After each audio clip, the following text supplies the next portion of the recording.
They say sleep is supposed to be a time of rest, a reprieve from the chaos of the day. But what do you do when sleep becomes the most terrifying part of your life? When the place where you're supposed to feel safe and at peace turns into a nightmarish hell you can't escape. That's what happened to me, and it's something I wouldn't wish on anyone. It started innocently enough, a few restless nights, the usual stress from work, nothing out of the ordinary. But then, things began to change. At first, it was subtle, just a fleeting sensation of not being alone in the dark, like someone or something was watching. I'd wake up in the middle of the night, my heart racing, convinced that there was someone in the room with me. But every time I turned on the light, I found nothing, just the empty silence of my bedroom, the shadows retreating to their corners as if mocking me. I told myself it was just stress, that I was overworked and needed to relax. I tried meditation, deep breathing, anything to calm my nerves before bed, but the feeling didn't go away. In fact, it got worse. The first time it happened, I thought I was dying. I drifted off to sleep, only to be jolted awake by an overwhelming sense of dread. I couldn't move. My body was frozen, paralyzed in place, as if weighed down by an invisible force. My eyes darted around the room, but I couldn't see anything unusual, just the familiar shapes of furniture bathed in the faint glow of the streetlight outside. But then I heard it, a whisper, so soft it was almost inaudible, but there, just on the edge of hearing. My skin prickled with fear, my breath caught in my throat. I wanted to scream, to cry out for help, but no sound came. The whispering grew louder, more insistent, like it was coming from right beside me. I could feel the breath on my ear, cold and unnatural, as it hissed words I couldn't understand. Panic gripped me. I tried to force my body to move, to thrash out, anything to break free from the paralysis that held me captive. But I couldn't. All I could do was lie there, helpless, as the whispering continued, weaving itself into my mind, threading through my thoughts with a sinister purpose. And then the pressure started. It began as a light touch on my chest, but quickly grew heavier, like something was pressing down on me. I could feel the weight increasing, squeezing the air from my lungs, making it impossible to breathe. My vision blurred with tears of terror, my heart pounding so hard I thought it would burst. In the darkness, I could just make out the shape of something, a figure, crouched on my chest, its face hovering inches from mine. Its features were obscured, but I could see the glint of its eyes, cold and devoid of any humanity. It was watching me, studying me, and I knew with a sickening certainty that it wasn't just my imagination. This thing was real. The figure leaned in closer, and I could feel its breath on my face, rancid and suffocating. It whispered again, the words now clear, sharp, and cutting through my mind like a blade. "You can't escape me," it said. "I'm always here." The weight on my chest grew unbearable, the pressure so intense I thought my ribs would crack. I was suffocating, drowning in the presence of this malevolent entity, and there was nothing I could do to stop it. Just when I thought I couldn't take it anymore, the pressure suddenly lifted.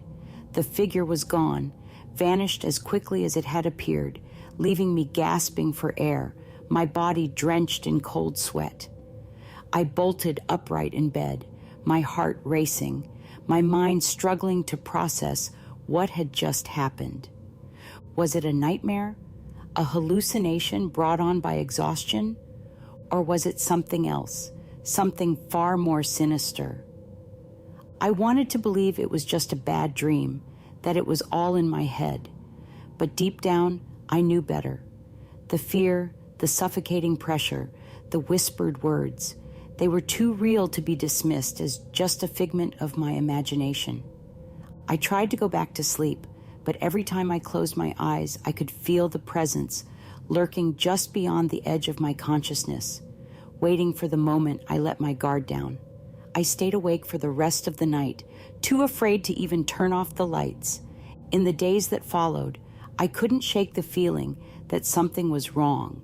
I was jumpy, irritable, constantly looking over my shoulder, as if expecting the figure to appear in broad daylight. But it never did. The attacks only came at night, when I was at my most vulnerable, when I was alone in the dark. Each night the experience grew more intense, more terrifying.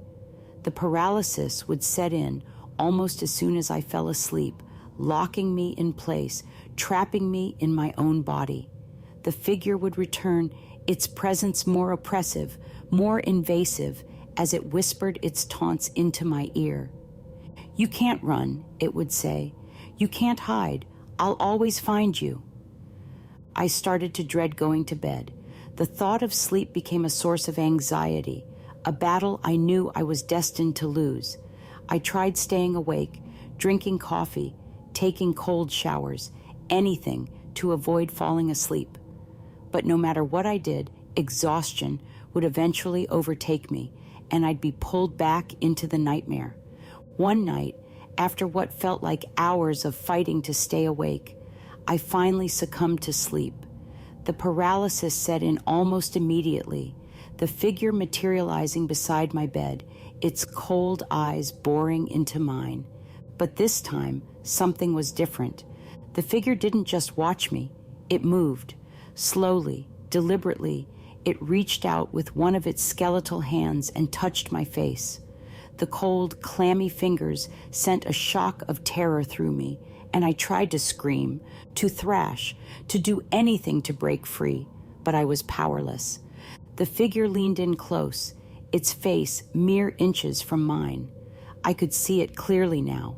The hollow, sunken eyes, the gaunt, skeletal features, the twisted, malevolent grin.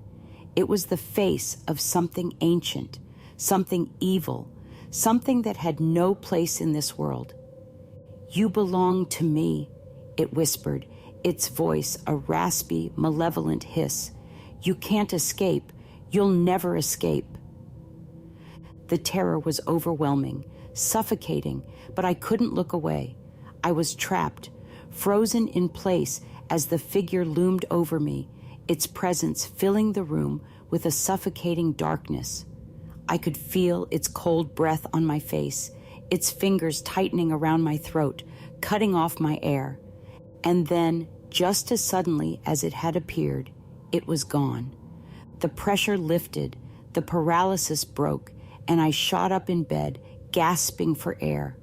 My heart was pounding, my body trembling with fear, but the figure was gone. But I knew it wasn't over. The next day, I did everything I could to avoid sleep. I drank coffee. I paced around my apartment. I even considered calling someone for help, but I knew no one would believe me. How could I explain what was happening? How could I make them understand the terror that gripped me every night? Eventually, exhaustion won out, and I collapsed onto my bed, too tired to fight anymore. I knew what was coming, but I was too weak, too scared to resist. The paralysis set in almost as soon as I closed my eyes. The figure appeared, its presence more oppressive than ever. It didn't waste any time. It went straight for me, its cold fingers wrapping around my throat, squeezing the life out of me. I fought with everything I had, but it was no use. The figure was too strong, too powerful. I could feel the life draining out of me, could feel myself slipping away into the darkness. And then, just as everything went black, I heard it whisper one last time, "You're mine." I woke up in a hospital bed, surrounded by doctors and nurses. They told me I'd had a panic attack, that I'd been found unconscious in my apartment, but I knew the truth. The figure had won. It had taken something from me, something I could never get back. And now, every time I close my eyes, I can feel it, lurking just beyond the edge of my consciousness, waiting for its chance to return. I don't sleep much anymore. I'm too afraid of what I might find in the darkness, too afraid of the figure that haunts my nights, because I know it's still out there, watching, waiting, and one day it will come back for me. And this time I might not be able to escape.